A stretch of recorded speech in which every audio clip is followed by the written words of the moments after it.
নমস্কার বন্ধুরা, আমি সোমা। সোমাস কিচেনে সকলকে স্বাগত জানাই। আপনারা আমার পিঠের রেসিপিগুলো পছন্দ করছেন, তাই আজকে আবারও একটা পিঠের রেসিপি নিয়ে এসেছি। হঠাৎ করে পিঠে খেতে ইচ্ছা করলে 10 মিনিটের মধ্যে এটা বানিয়ে ফেলতে পারবেন। আর এটা এতটাই টেস্টি যে আপনি খাওয়া থামাতেই পারবেন না। পিঠেটা ওপর থেকে যেরকম মুচমুচে, ভেতরটা নরম। দুর্দান্ত স্বাদের এই পিঠেটা কিভাবে বানাবেন চলুন দেখে নেবেন। প্রথমে একটা মিক্সির কন্টেনার নিয়ে নিয়েছি। এর মধ্যে মেজারমেন্ট কাপে 1 কাপ সুজি নিয়েছি। সুজিটা মিক্সিতে আমি গুঁড়ো করে নেব। সুজিটা গুঁড়ো করে নিয়েছি, একটা বাটির মধ্যে ঢেলে নিলাম। এবার এই কন্টেনারে 1/2 কাপ চিনি আবার গুঁড়ো করে নেব। এবারে সুজি গুঁড়োর মধ্যে মিশিয়ে দেবো 1/2 কাপ চিনি গুঁড়ো। দেব 1 কাপটি যতটা পরিমাণে সুজি দিয়েছি ততটা পরিমাণে নারকেল কোড়া। দেব 1 চিমটি পরিমাণে নুন, 2 টেবিল চামচ পাউডার মিল্ক। খুব ভালো করে মিশিয়ে নেব।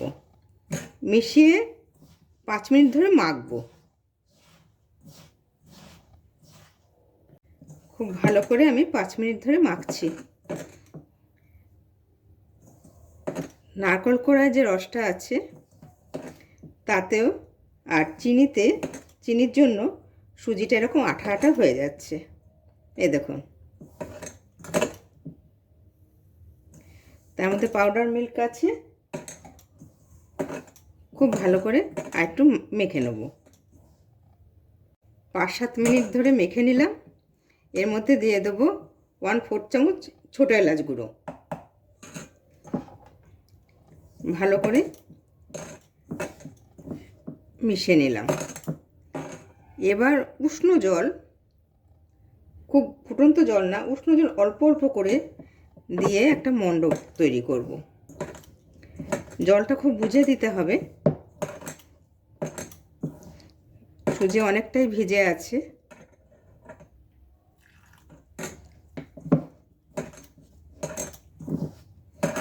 আর দেব না, এবার খুব ভালো করে মাখতে হবে।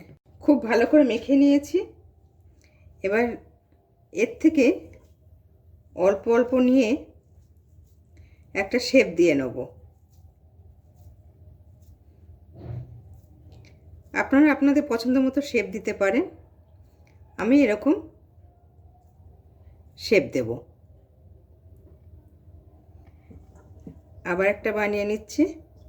আমার রেসিপিটা যদি আপনাদের ভালো লেগে থাকে তাহলে লাইক এবং শেয়ার করার অনুরোধ রইল। আমার চ্যানেলটা যারা এখনও সাবস্ক্রাইব করেননি তারা সাবস্ক্রাইব করে পাশে থাকা বেল আইকনটা একটু প্রেস করে দেবেন। তাহলে আমি যখন নতুন কোনো ভিডিও আপলোড করব আপনাদের কাছে নোটিফিকেশন পৌঁছে যাবে। আর পুরনো বন্ধু যারা আমার চ্যানেলটা সাবস্ক্রাইব করে অলরেডি আমার পাশে আছেন তাদেরকে অসংখ্য ধন্যবাদ। এইভাবে আমি সবকটা গড়ে নেব। 1 কাপ সুজি আর 1 কাপ নারকেলে আমার মোট 10টা পিঠে হয়েছে। সাদা তেল গরম বসিয়ে দিয়েছি। তেলটা বেশ গরম হয়ে গেছে। এবার এর মধ্যে একটা করে পিঠে দিয়ে দেব। একসাথে বেশি দেব না, মিডিয়াম হিটে ভাজতে হবে। তেলটা আগে ভালো করে গরম করে নিতে হবে, তারপর আঁচটাকে মিডিয়াম করে দিয়ে ভাজতে হবে। দুবারে ভাজবো আমি।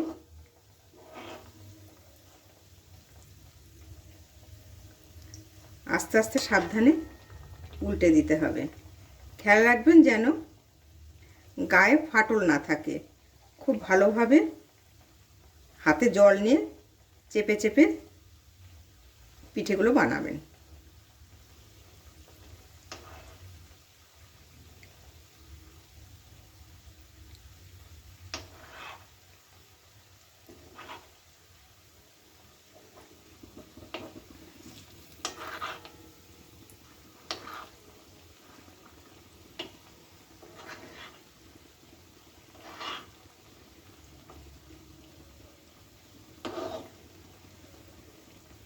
এভাবে কম আছে ভাজবো। হালকা ব্রাউন করে ভাজবো।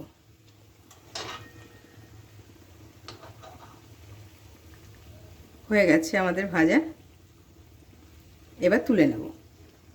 আমার সব পিঠেগুলো ভাজা কমপ্লিট। আবার আসবো নতুন কোনো রেসিপি নিয়ে। সকলে ভালো থাকবেন, সুস্থ থাকবেন। নমস্কার।